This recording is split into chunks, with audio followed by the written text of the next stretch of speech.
Tuan-tuan yang saya hormati, hidup kita memang tidak lepas daripada kutukan uh, dan sebagainya. Itu saya tak dapat nafikan lah, kan. Tapi Allah tahu niat saya dan tujuan saya. InsyaAllah.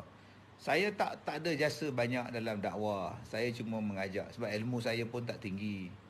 Saya bukannya orang yang mengaji agama tinggi-tinggi. Tak ada. Saya sekadar ustaz kampung.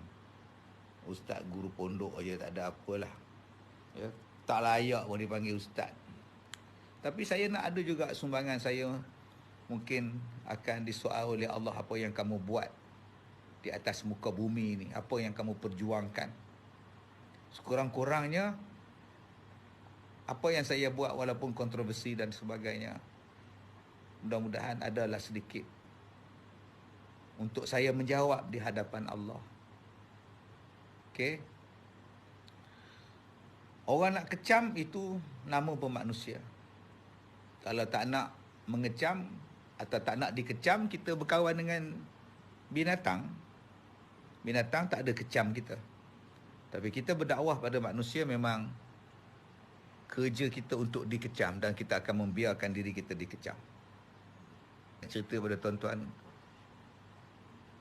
yang selama ini saya pendam, sesimpan seorang-seorang, dan sekarang ianya semakin merebak. Tadi ada orang tanya kenapa dengan telinga ustaz. Tuan-tuan tengok sendiri telinga saya. Cuba tengok telinga ni. Ya, Instagram pun boleh tengok sekarang telinga saya macam mana. Mana tuan-tuan nak sorok benda-benda ni? Okey, macam mana ada tanya keras ke? Ni dia. Nak kata apa dia tuan-tuan ni? Air ke? Dia rasa nak meletup. Saya tak boleh bayangkan kalau dia makin membesar. Dan semalam saya jumpa dengan pakar, dia kata tak ada apa. Nak kena operate ke? Nak kena belah ke? Okay, saya pun tak tahu. Saya akan pergi lagi ke hospital pakar pada hari Sabtu, insya-Allah. Ini telinga belah kanan. Ini telinga belah kiri. Dalam tempoh tak sampai 2 minggu. Asal dia kecil je. Saya duk cari juga mata.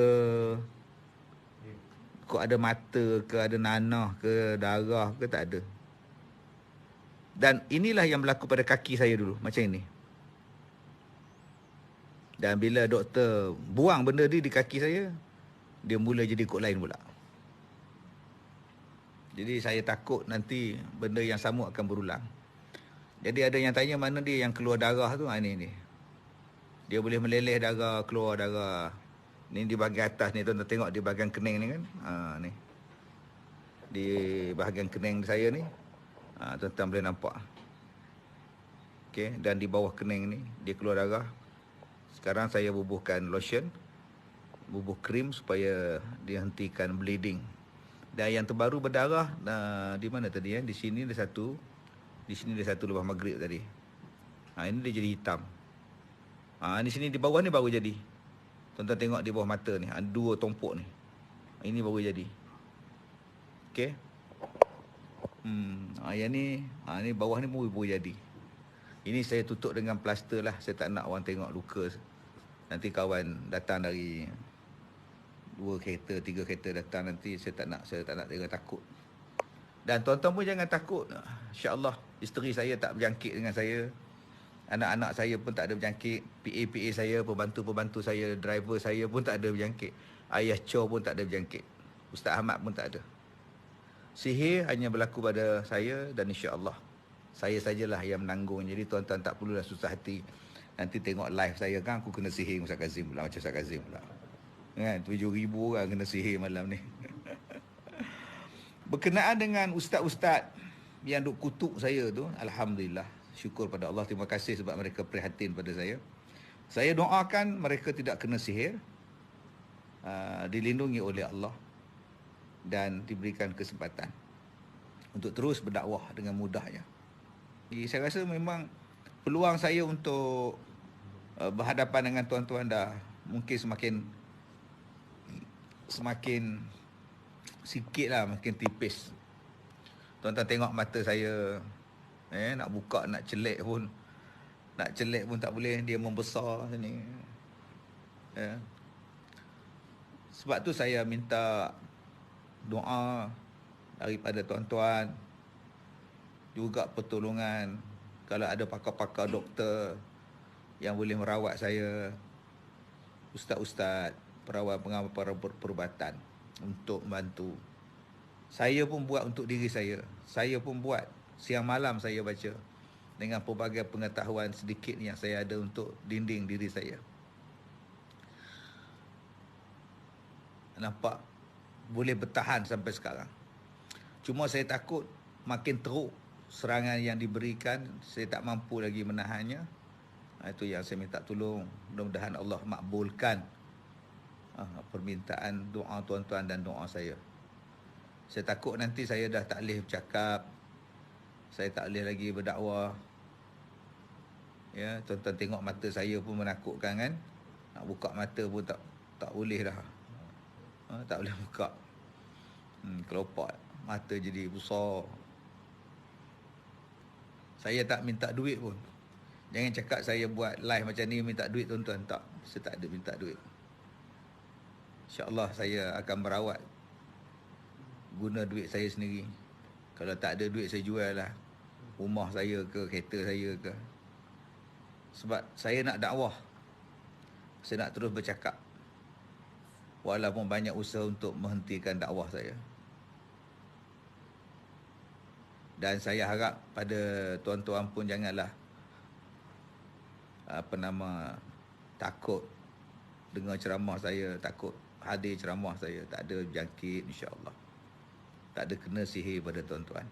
Yang keempatnya, saya minta maaf jika saya tak dapat mengangkat telefon, PA saya tak dapat menjawab telefon, yang nak buat temu janji, nak berubat saya. Terlalu ramai yang datang, yang telefon, yang WhatsApp untuk bantu saya.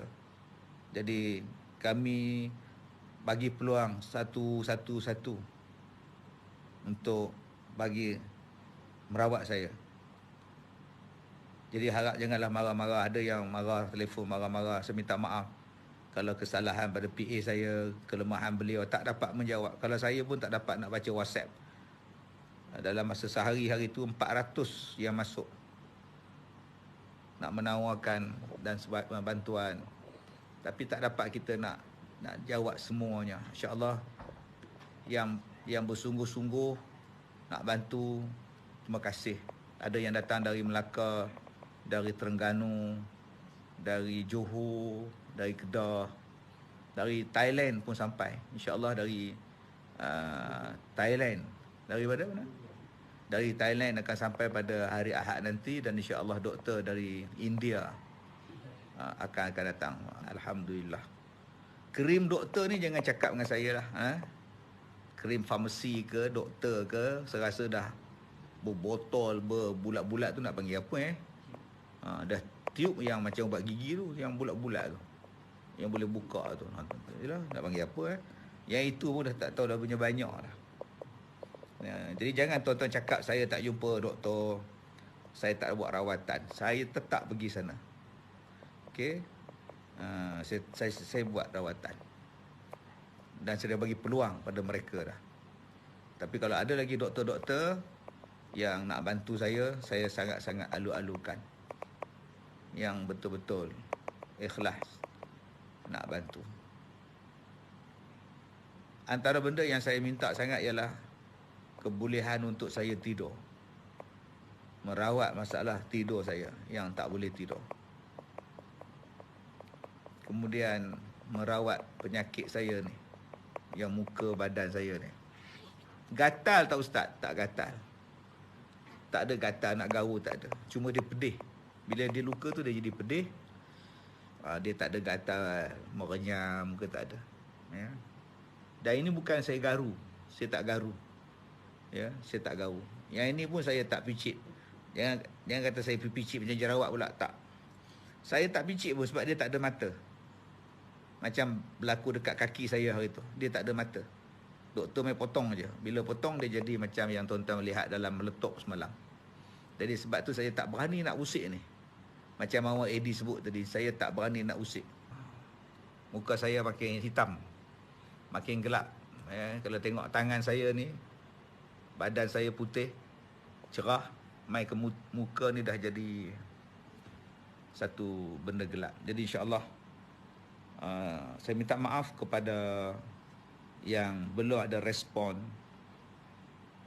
daripada pihak kami untuk bantuan anda. InsyaAllah pihak kami akan hubungi anda dan tuan-tuan boleh terus berhubung dengan Puan Jasmine 0135817879. Terima kasih kepada semua yang bersungguh-sungguh, yang hantar krim, yang hantar ubat, yang hantar gel, yang hantar air penawar, air mata air. Ada yang satu sekolah buat sembahyang hajat. Ada yang pergi umrah, doakan saya di Mekah depan Kaabah. Mudah-mudahan doa-doa tuan-tuan dimakbulkan oleh Allah. Doakan saya sihat, muka saya kembali normal, penyakit ini diangkat, dibuang jauh-jauh daripada saya dan daripada tuan-tuan juga. InsyaAllah. Terima kasih. Jumpa lagi insyaAllah. Assalamualaikum.